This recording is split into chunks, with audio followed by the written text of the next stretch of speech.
Do give us an update on NNPC's efforts to recover the monies in product under deliveries recorded against some oil companies, which were discovered in the course of reconciliation of transactions executed during the defunct Crude for product swap regime. Most of the reconciliation work has been done, so we've actually started recovering. So in terms of the partners, the various milestones that have been achieved, in terms of what had been agreed by both parties, and so on. I think we made significant progress. You have to remember that those things were outstanding items from several years in some cases.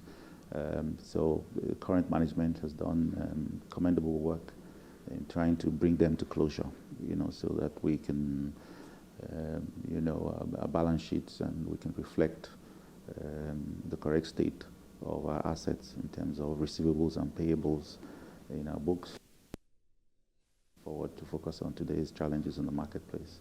So we've made progress in terms of recoveries. It's an ongoing thing. The first thing, of course, was to conclude all reconciliation. So we've done that, and then to engage those organizations to ensure that they pay back what they're owing. In some cases, it may be NNPC that on a net basis has to refund. So we're also doing that. How much of an impact has the delayed PIB had on sector investment from indigenous players, and what is NNPC's prayer to the National Assembly in this matter? I think the industry, not just NNPC, is encouraged by the pronouncements, what we hear from the National Assembly. There's a lot of work in progress. There's a lot of commitment by members of the National Assembly to ensure that at least in 2017, they conclude work on the PIB. A piece of considerable legislation is being worked in itself is a yellow flag for an investor looking to come into a market, because they're saying, okay, we know what exists today. We know what the market would offer if we entered. We know the conditions we need to meet, to operate. But hey, the market is also going through some kind of a transition to a new set of a new operating environment, a new business environment guided by potentially. That in itself would become a kind of a disincentive for a guy who wants to come in today. So, you would expect that some people will say, okay, let's wait and see what happens.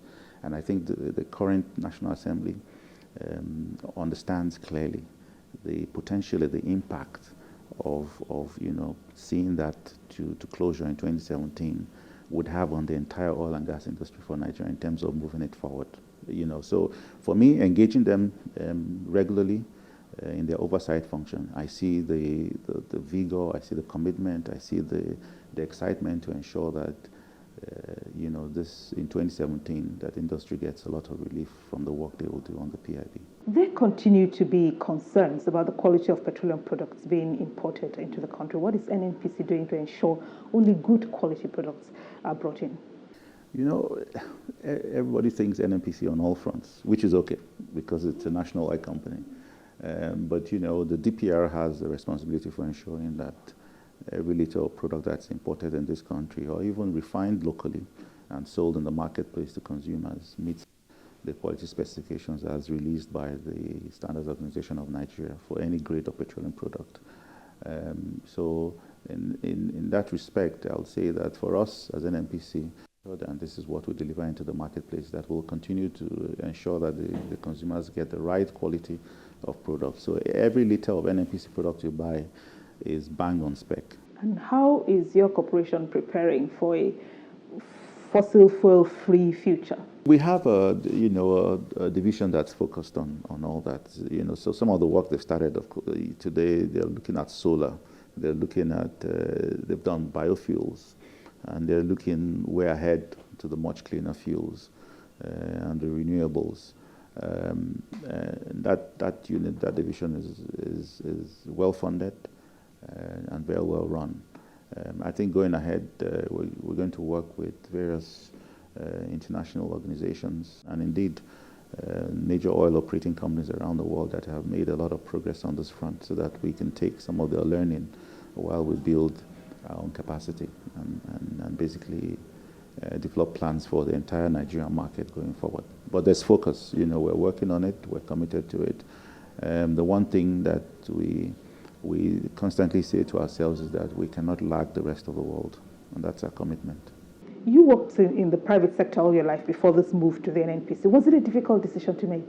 It wasn't a difficult decision for me because I had put in, it's my 31 years in the industry. I had put in about 23 years with ExxonMobil, the Downstream. I'd gotten to a point where when I got the offer, when I was made the offer, it was extremely exciting for me because, I'd worked for an international organization for so long. I thought it was a great opportunity to serve Nigeria, to serve my fatherland. I thought it was a great opportunity for me to bring all the skills, all the knowledge, the experience I'd acquired working in that environment, and indeed, having the opportunity to see the rest of the world, understand how the market functions in every part of the world, gone through, seen markets transform, from regulated to deregulated, with ExxonMobil playing in those markets and having the opportunity to work in about 16 different departments of the Downstream alone, with extensive exposure outside Nigeria. I thought, it was an opportunity for me to bring something home. I thought I could contribute to the development of the sector locally more as an NNPC person than as a private sector player. And how easy was the transition? It wasn't so easy because it's a very different environment. Working in the public sector is very different from working in the private sector. And I worked in a private sector company that's heavily controlled, and it's so finely tuned, over several years of operation, that it almost works like clockwork. There are little or no deviation. So I come into an environment where there's a lot of empowerment, and you suddenly wake up and recognize that the decisions you make in this office do not just affect the 300, 400, 500 service stations that you own as a private sector operator, but indeed affects the entire chain, the entire downstream sector, and potentially extends into other sectors of the oil and gas industry in Nigeria.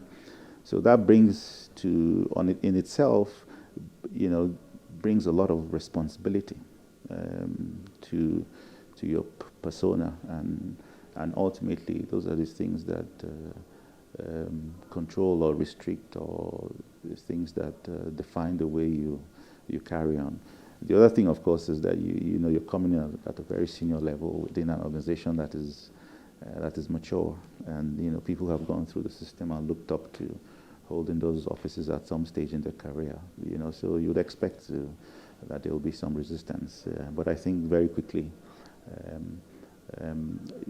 people are appreciating that I had come to work in the part of the business that I understand, helped. So they could see that, okay, this is value added, So I think all that helped in them very quickly rallying up, supporting me, putting their hands together, and committing to make the move. So it's 1 year down the road. I'm extremely pleased with my experience.